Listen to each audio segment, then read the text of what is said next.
India Legal presents Courts Roundup.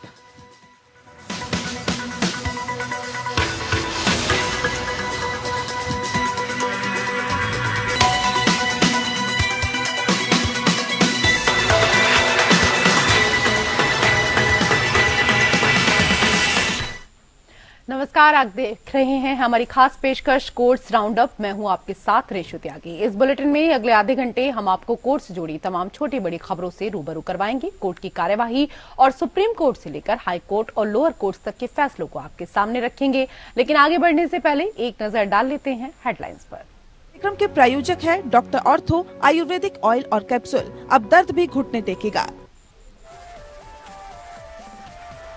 Supreme court ने आय से अधिक मामले में पूर्व मुख्यमंत्री पनीर सेल्वम की याचिका की खारिज। आरोप मुक्ति के खिलाफ मद्रास हाई कोर्ट के स्वतः संज्ञान संशोधन को चुनौती देने वाली थी याचिका।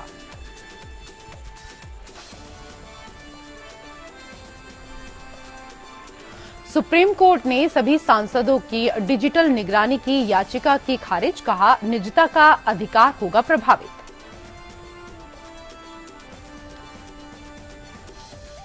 सुप्रीम कोर्ट ने नाबालिग से बलात्कार मामले में मेडिकल आधार पर सजा निलंबित करने की आसाराम बापू की याचिका की खारिज। हाईकोर्ट में अपील कर सकते हैं आसाराम।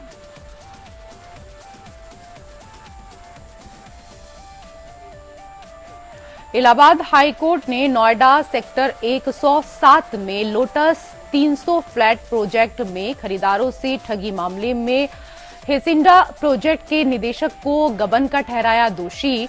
ईडी जांच का दिया गया आदेश।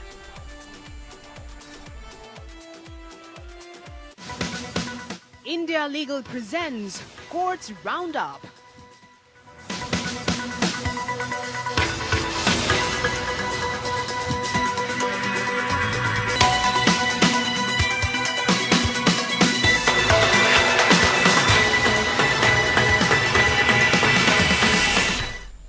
कोर्ट से जुड़ी खबरें अब विस्तार से। उच्चतम न्यायालय ने तमिलनाडु के पूर्व मुख्यमंत्री और अन्ना द्रमुक नेता ओ पन्नीर सेल्वम की मद्रास उच्च न्यायालय के उस आदेश को चुनौती खारिज कर दी जिसके तहत एक आपराधिक मामले में उन्हें आरोप मुक्त करने के खिलाफ स्वतः संज्ञान लेते हुए पुनरीक्षण शुरू किया गया था। पन्नीर सेल्वम के खिलाफ मामला ये था कि राजस्व मंत्री और तमिलनाडु के मुख्यमंत्री के रूप में कार्य करते हुए उन्होंने अपनी आय के स्रोतों से अधिक संपत्ति और आर्थिक संसाधन इस दौरान जमा किए थे। सतर्कता और भ्रष्टाचार निरोधक निदेशालय या डीबीएसी द्वारा प्रारंभिक जांच की गई और आगे बढ़ने के लिए सामग्री मिलने पर भ्रष्टाचार निवारण अधिनियम के तहत मामला दर्ज किया गया। जांच शुरू कर दी गई और मुकदमा चलाने की मंजूरी मिल गई। हालांकि सरकार बदलने के बाद डीबीएसी ने पन्नीर सेल्वम को दोष मुक्त करते हुए एक पूरक आरोप पत्र दायर किया और अभियोजन वापस लेने की मांग की। 3 दिसंबर 2012 को मुख्य न्यायिक मजिस्ट्रेट विशेष न्यायाधीश शिव गंगई ने अभियोजन वापस लेने की अनुमति देने के बाद नेता को आरोप मुक्त कर दिया। आदेश पर आपत्ति जताते हुए और प्रथम दृष्टया सामग्री पाते हुए मद्रास उच्च न्यायालय के न्यायमूर्ति आनंद वेंकटेश ने स्वतः संज्ञान लेते हुए संशोधन शुरू किया और पन्नीर सेल्वम को नोटिस जारी किया। शीर्ष अदालत के समक्ष सुनवाई के दौरान पन्नीर सेल्वम की ओर से पेश वरिष्ठ वकील जयदीप गुप्ता ने आग्रह किया कि उनके संबंध में अभियोजन स्वयं अभियोजक द्वारा वापस ले लिया गया था। गुप्ता ने गुण दोष पर और अधिक दबाव डाले बिना कहा कि विवादित आदेश में टिप्पणियां प्रथम दृष्टया के अलावा कुछ भी नहीं है। न्यायालय ने स्पष्ट किया कि आक्षेपित आदेश में की गई टिप्पणियों का आपराधिक पुनरीक्षण पर कोई प्रभाव नहीं पड़ेगा जब इसकी अंतिम सुनवाई होगी।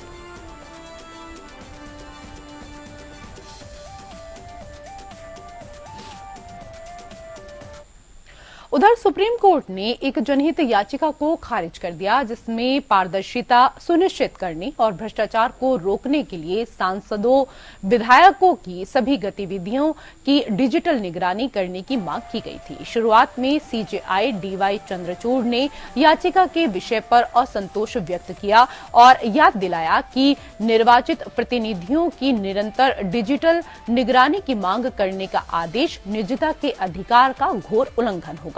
उन्होंने गुण दोष के आधार पर सुनवाई करने से पहले याचिकाकर्ता को चेतावनी भी दी कि अगर अदालत ने मामले को जनता के समय के लिए अयोग्य पाया तो याचिकाकर्ता को 5 लाख रुपए का जुर्माना भुगतना होगा।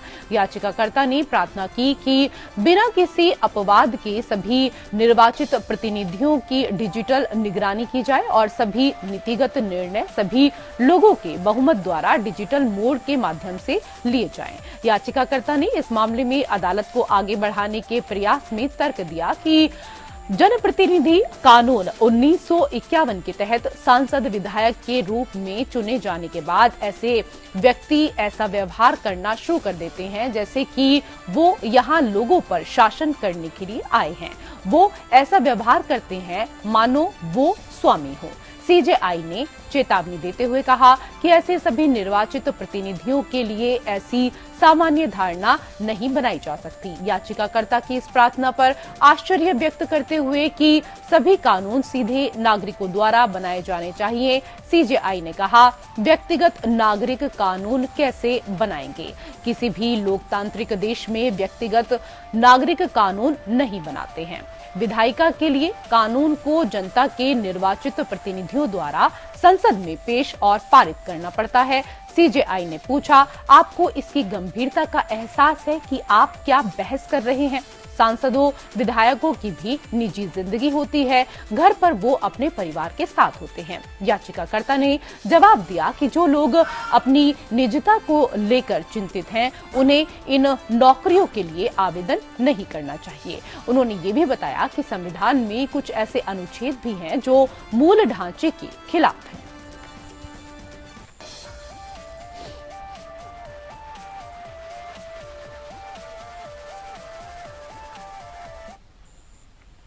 उधर सुप्रीम कोर्ट ने आसाराम बापू की राजस्थान हाई कोर्ट के आदेश को चुनौती खारिज की, जिसने उस मामले में स्वास्थ्य आधार पर सजा को निलंबित करने की उनकी याचिका खारिज कर दी थी। उक्त मामले में उन्हें नाबालिग से बलात्कार के लिए दोषी ठहराया गया था।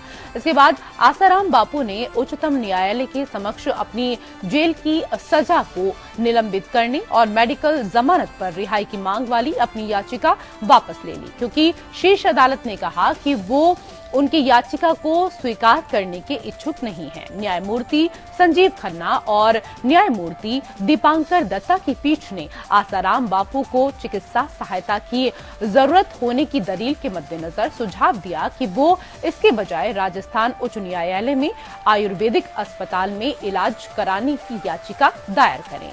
दोषी को तब अपनी याचिका वापस लेने की स्वतंत्रता दी गई थी, जिसे वापस ले लिया गया था। न्यायमूर्ति खन्ना की अगुवाई वाली पीठ ने इससे पहले भी सितंबर 2023 में पारित एक आदेश में उन्हें जमानत देने या उनकी सजा निलंबित करने से इनकार कर दिया था। आसाराम की नवीनतम याचिका में राजस्थान उच्च न्यायालय के 11 जनवरी के आदेश को चुनौती दी गई थी, जिसके द्वारा उच्च न्यायालय ने चौथी बार उनकी सजा निलंबित करने या उन्हें अंतरिम चिकित्सा जमानत देने से इनकार कर दिया था। उच्च न्यायालय की जोधपुर पीठ ने हाल ही में पैरोल के लिए उसकी नई याचिका को भी खारिज कर दिया था। आसाराम बापू जोधपुर की सेंट्रल जेल में बलात्कार के 2 अलग अलग मामलों में आजीवन कारावास की सजा काट रहे हैं और 2013 से जेल में हैं। पहली बार 2013 में यौन अपराधों से पोक्सो के तहत 2018 के एक मामले में दोषी ठहराया गया था। जनवरी 2023 में गुजरात की एक अदालत ने उन्हें एक अन्य मामले में एक भक्त के बलात्कार के लिए दोषी ठहराया। दोनों मामलों में आजीवन कारावास की सजा साथ साथ चल रही है।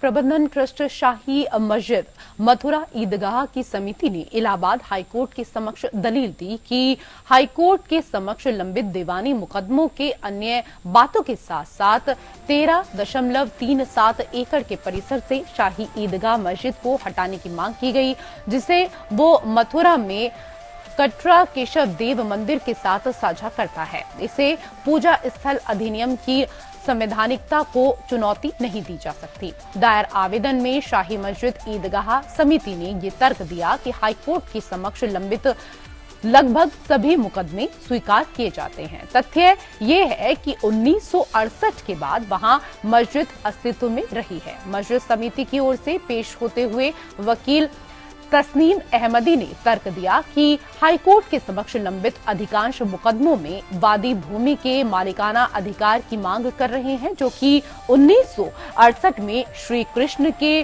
बीच हुए समझौते का विषय है। जन्म स्थान सेवा संघ और शाही मस्जिद ईदगाह के प्रबंधन ने विवादित भूमि को विभाजित कर दिया और दो समूह को एक दूसरे के क्षेत्रों से दूर रहने के लिए कहा। हालांकि मुकदमे विशेष रूप से उपासना अधिनियम 1991, सीमा अधिनियम 1963 और साथ ही विशिष्ट राहत अधिनियम 1963 द्वारा वर्जित है। मूलवाद में अन्य बातों के साथ साथ शाही ईदगाह को हटाने की मांग की सुनवाई योग्यता को चुनौती देते हुए वकील अहमदी ने तर्क दिया कि वादी ने 1968 के समझौते और इस तथ्य को स्वीकार किया कि भूमि मस्जिद प्रबंधन के नियंत्रण में है।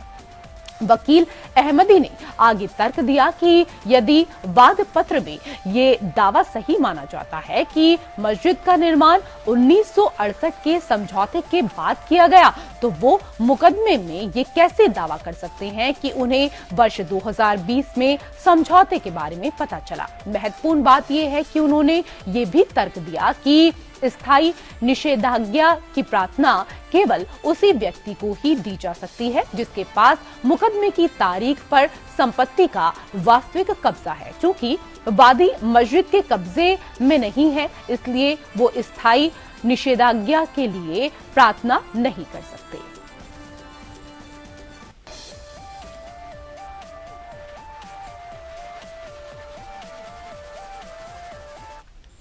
और उधर पहलवान बजरंग पुनिया, विनेश फोगाट, साक्षी मलिक और सत्यव्रत काद्यान ने सीनियर एशियाई कुश्ती चैंपियनशिप 2024 और एशियाई ओलंपिक गेम्स क्वालिफायर कुश्ती टूर्नामेंट के लिए चयन ट्रायल आयोजित करने के भारतीय कुश्ती महासंघ के सर्कुलर के खिलाफ दिल्ली हाई कोर्ट का रुख किया है। याचिका में WFI को ये निर्देश देने की मांग की गई है कि वो 26 फरवरी को जारी अधिसूचना के अनुसार राष्ट्रीय ट्रायल का आयोजन बंद करे और उससे दूर रहे। कुश्ती महासंघ को राष्ट्रीय खेल विकास संहिता 2011 की अनुरूप बनाने और न्यायालय की देखरेख और निगरानी के तहत सभी अंतर्राष्ट्रीय आयोजनों के लिए राष्ट्रीय चयन ट्रायल आयोजित करने के लिए केंद्र सरकार और WFI के तदर्थ समिति को एक और निर्देश देने की मांग की गई है। याचिका पर अगले सप्ताह एकल जज द्वारा सुनवाई किए जाने की संभावना है। पहलवानों का मामला ये है कि केंद्र सरकार ने 7 जनवरी को सर्कुलर जारी कर WFI को किसी भी गतिविधि को करने से रोक दिया और कहा कि इसके द्वारा आयोजित किसी भी चैंपियनशिप या प्रतियोगिता को अस्वीकृत और गैर मान्यता प्राप्त प्रतियोगिता माना जाएगा। याचिका में कहा गया कि सर्कुलर के अनुसार LOA द्वारा नियुक्त WFI की तदर्थ समिति की देखरेख में आयोजित विभिन्न आयु वर्गों के लिए केवल राष्ट्रीय कुश्ती चैंपियनशिप को खेल संहिता के तहत कुश्ती के लिए स्वीकृत और मान्यता प्राप्त चैंपियनशिप माना जाएगा।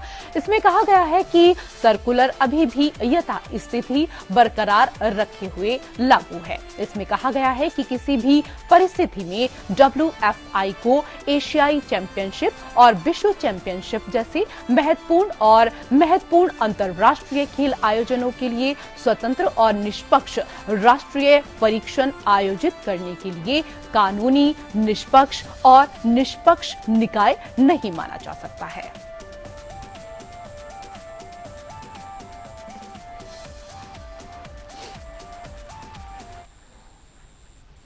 और उधर पंजाब और हरियाणा उच्च न्यायालय ने आदेश दिया कि हरियाणा सरकार डेरा सच्चा सौदा प्रमुख और बलात्कार और हत्या के दोषी गुरमीत राम रहीम सिंह को अदालत की अनुमति के बिना कोई और पैरोल नहीं देगी। स्वयंभू बाबा फिलहाल 19 जनवरी से पैरोल पर बाहर है और उसे 10 मार्च को शाम 5 बजे आत्मसमर्पण करना है।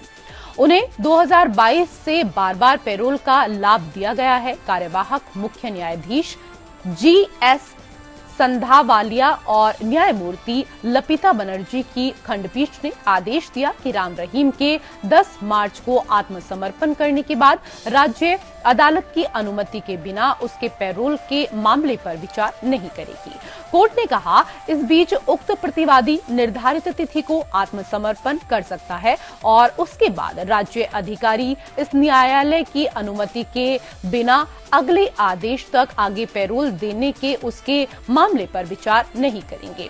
हरियाणा राज्य इस आशय का आवश्यक हिरासत प्रमाण पत्र भी दाखिल करेगा कि प्रतिवादी ने निर्धारित तिथि पर आत्मसमर्पण कर दिया है। ऐसे ही एक पैरोल आदेश के खिलाफ शिरोमणि गुरुद्वारा प्रबंधक समिति द्वारा पिछले साल दायर जनहित याचिका की लंबित होने के दौरान अदालत ने टिप्पणी की कि हरियाणा सरकार ने फिर भी राम रहीम को 3 बार 30, 21 और 50 दिनों के लिए पैरोल का भोग देने का फैसला किया है। अदालत ने कहा कि 3 मामलों में दोषी ठहराए गए व्यक्ति को बार बार पैरोल देना दिलचस्प है। पीठ ने हरियाणा सरकार को इस संबंध में ब्यौरा देने का निर्देश दिया और ऐसे आपराधिक अतीत वाले कितने लोगों को पैरोल का लाभ दिया गया है। अदालत ने आदेश दिया, सुनवाई की अगली तारीख से पहले एक आवश्यक हलफनामा दायर किया जाए। राम रहीम को पहली बार 2017 में पंचकुला की एक अदालत ने बलात्कार के एक मामले में दोषी ठहराया था और 2 पीड़ितों के बलात्कार के लिए लगातार 10 साल की सजा सुनाई थी।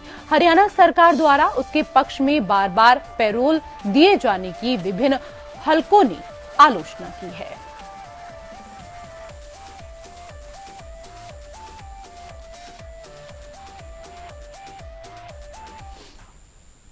और उधर इलाहाबाद हाईकोर्ट ने नोएडा के सेक्टर 107 में लोटस 300 परियोजना के फ्लैट खरीदारों को धोखा देने के लिए इस दौरान मेसर्स हैसिंड्रा प्रोजेक्ट्स प्राइवेट लिमिटेड और messrs 3C universal developers private limited के प्रमोटर और निदेशकों को दोषी ठहराया है। जस्टिस महेश चंद्र त्रिपाठी और जस्टिस प्रशांत कुमार की खंडपीठ ने धन शोधन निवारण अधिनियम 2002 के तहत ईडी को उन सभी निदेशकों, ईडी प्रवर्तकों, नामित प्रमोटरों और इसके साथ ही अधिकारी जो गलती में हैं या उन कंपनियों या अन्य संस्थानों के खिलाफ कार्रवाई करने का निर्देश दिया है जिनमें प्रोजेक्ट से पैसा गबन या इसके साथ ही पार्क किया गया है। कोर्ट ने इस बात पर आश्चर्य व्यक्त किया कि कैसे निदेशकों को राज्य द्वारा स्वतंत्र रूप से जाने दिया गया था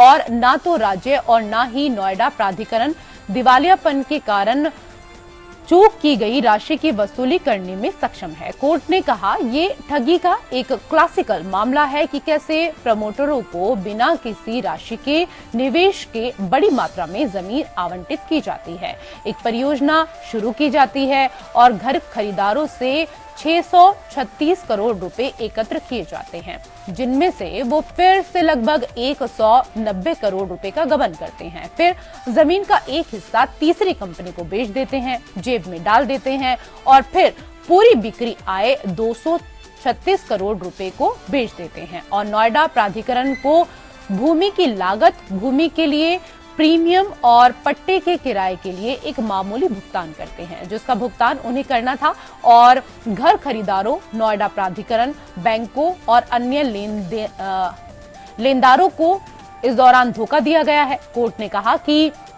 उपरोक्त के अलावा प्रमोटर ने विभिन्न परियोजनाओं में सैकड़ों घर खरीदारों को धन इकट्ठा करके और विभिन्न योजनाओं में डाइवर्ट करके धोखा दिया। ये देखा गया कि धन को डाइवर्ट करने के बाद निदेशकों ने आपराधिक और नागरिक देनदारियों से बचने के लिए उन्हें दिवालियापन में धकेलने वाली कंपनियों से इस्तीफा दे दिया। कोर्ट ने कहा कि नोएडा के अधिकारी लीज एग्रीमेंट की शर्तों के अनुसार लीज रद्द नहीं करके अपने बोझ का निर्वहन करने में विफल रहे हैं। कोर्ट ने कहा कि नोएडा अब कंपनी से कोई पैसा वसूल नहीं कर सकता क्योंकि ये पहले से ही दिवालिया होने के कगार पर है।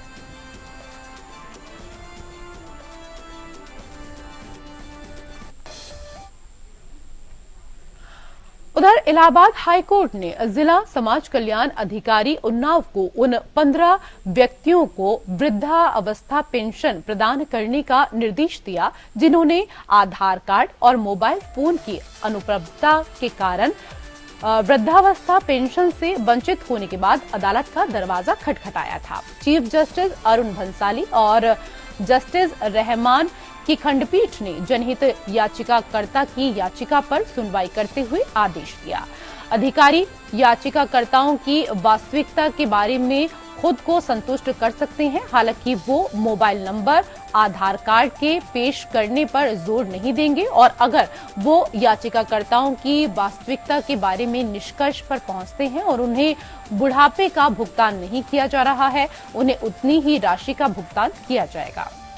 जनहित याचिका कुल 15 व्यक्तियों याचिकाकर्ताओं द्वारा दायर की गई, जिसमें दावा किया गया कि उनकी वित्तीय स्थिति, अंगूठे और उंगलियों पर लकीरों की कमी के कारण उनके पास मोबाइल नंबर या आधार कार्ड नहीं है। उन्होंने दावा किया कि उक्त मोबाइल नंबर या आधार कार्ड की कमी के कारण उन्हें वृद्धावस्था पेंशन से वंचित किया जा रहा है। उन्होंने तर्क दिया कि उन्हें मोबाइल नंबर या आधार कार्ड की उक्त 2 आवश्यकताओं के अलावा किसी भी प्रकार के सत्यापन के अधीन किया जा सकता है।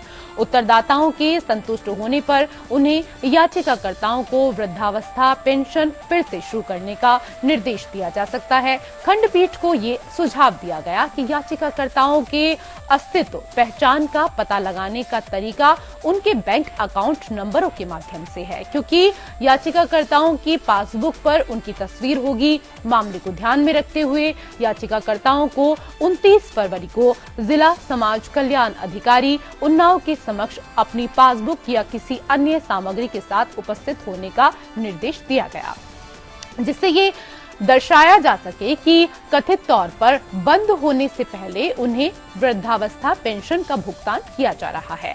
बदले में न्यायालय ने संबंधित अधिकारी को मोबाइल नंबर, आधार कार्ड पेश करने पर जोर दिए बिना याचिकाकर्ता की वास्तविकता के बारे में खुद को संतुष्ट करने का निर्देश दिया और कहा कि कोर्ट याचिकाकर्ताओं की वास्तविकता और इस तथ्य के बारे में निष्कर्ष पर आता है कि वृद्धावस्था पेंशन का भुगतान नहीं किया जा रहा है, उन्हें इसका भुगतान किया जाएगा। अदालत ने आगे आदेश दिया कि सत्यापन रिपोर्ट और उत्तरदाताओं द्वारा की गई कार्रवाई अगली तारीख 12 मार्च को अदालत के समक्ष पेश की जा सकती है।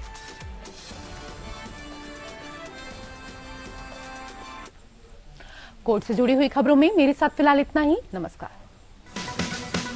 India Legal presents Courts Roundup.